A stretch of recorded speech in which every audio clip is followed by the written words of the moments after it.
So here you can see vulnerability monitoring. Because we're collecting all the software titles and we're collecting all the firmware titles, we're able to go in and we're able to do some what we call passive, I'm going to say quote unquote passive vulnerability detection. Traditional vulnerability tools like to go in and they like to log into devices and run heavy scans. And in the OT world, that can be a little dangerous.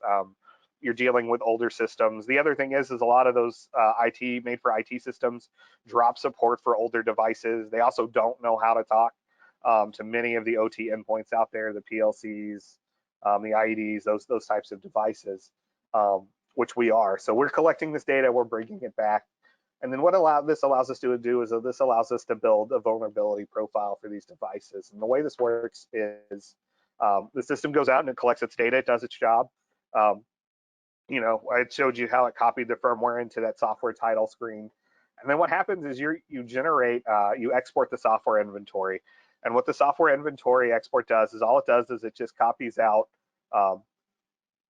the software title, the version, the vendor, and it takes those three items and it copies them and it gives them to us, and it compiles them into a CSV or JSON file that gets uploaded into our secure customer portal.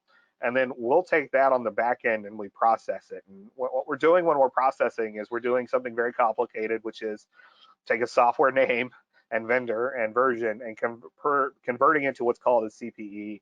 And the CPE is the common language that we use when we're trying to map vulnerabilities against software titles. It's a very hard thing to do, very labor-intensive thing to do. And so we do that on the back end. We have some algorithms that take care of a big chunk of it. But we do have to manually go in and adjust some of them, especially the first couple runs through. But we do that and we fix that. And then we'll compile a vulnerability package. You download that vulnerability package, and then you absorb it into the ASM. This is then what matches all the CVEs against individual assets. And you can see here's by asset. So here's here's a desktop with a lot of vulnerabilities. Here's a Rockwell device with one vulnerability. There's a building management controller with one. There's a Siemens device with 3. If we want to go view the details on any of these, we can. So here's this PLC with a 7.8. If we want to go look at details, here's a copy of the MicroLogic controller. You can see, does it have network access? It only requires network access. It's not very complex. It will take over availability, so it can basically take the device off the network and kill that process it's associated with.